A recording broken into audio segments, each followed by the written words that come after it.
Welcome back to the program. I'm Roby Brock. We're joined by Rex Nelson. He is a columnist and senior editor for the Arkansas Democrat-Gazette, former, many years ago, D.C. bureau chief. Yeah, that's been a few decades ago, back in the 80s. I think your hair was a little redder back then instead of white. So. I was mentioning to my wife, though, because I lived on Capitol Hill, but kind of a sketchy neighborhood in those days. That's all I could afford. And I said, you know, the thing I always think about on State of the Union addresses, after I'd filed my story, I'd kind of run home because it'd be so late at night before I had to go home from the Capitol. Well, we're going to take you all over the country for some conversation and some insight today. But let's begin in Little Rock. Let's begin in Fort Smith. Senator Jake Files, state senator from Fort Smith, resigns this week after admitting to 3 felony charges.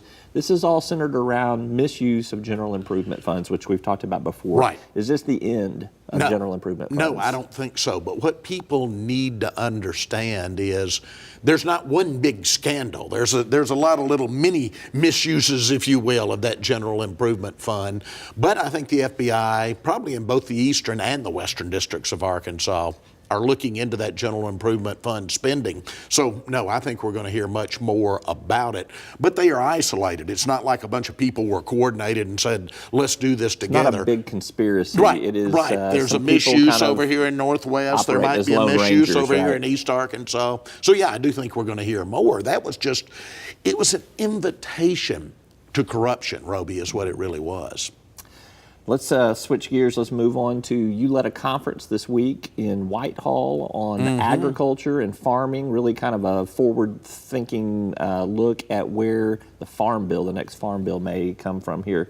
My takeaway from our reporting on this is that it's a little problematic right now in agriculture. You've got not much congressional focus. You've got farmers have been taking it on the chin for a couple of years now, and you've got NAFTA and some of these other trade deals that are out there. Is my assessment accurate that these are tough times for farmers right now? Man, there's a lot of uncertainty too, because like most other things, this won't surprise you, Congress is behind on the farm bill. We're supposed to have a farm bill in 2018. The House has got a version of the bill, but nobody's really seen it yet that they're working on. I don't think the Senate's even started work yet on the farm bill. So they are running behind. And the thing about the farm bill, and going back to the 80s when I was in Washington, I would cover the Agriculture Committee a lot, especially Senate Agriculture, because in those days David Pryor was the ranking Democrat for a while on that committee.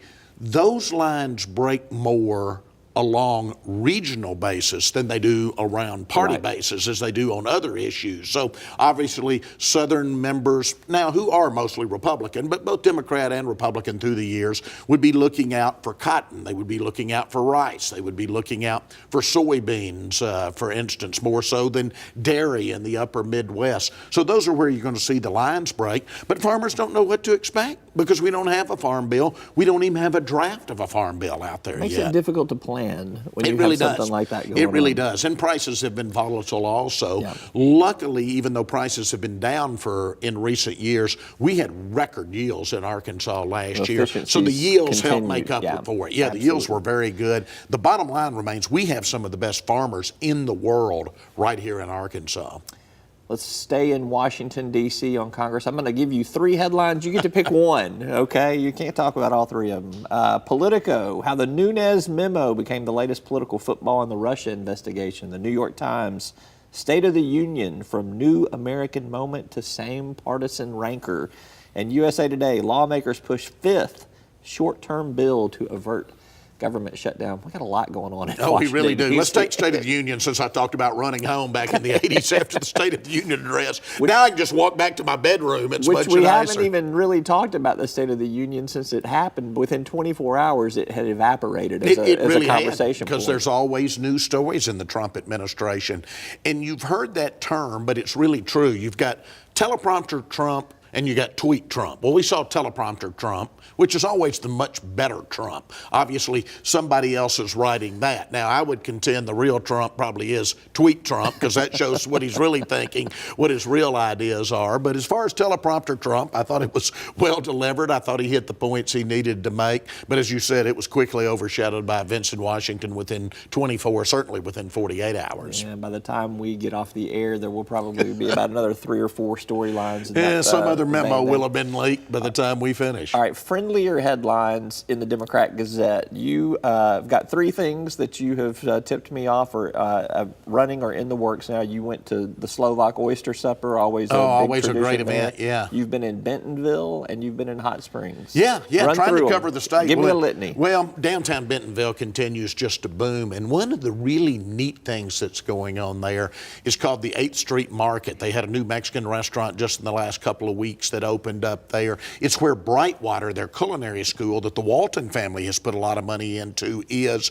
They want food to be one of the things that continues to drive people to come to Northwest Arkansas and live in Northwest Arkansas. It's a quality of life amenity for them. So I write a little bit about that on Sunday. Slovak, of course, just a fascinating community settled in the 1890s by Eastern Europeans, based on the name, obviously.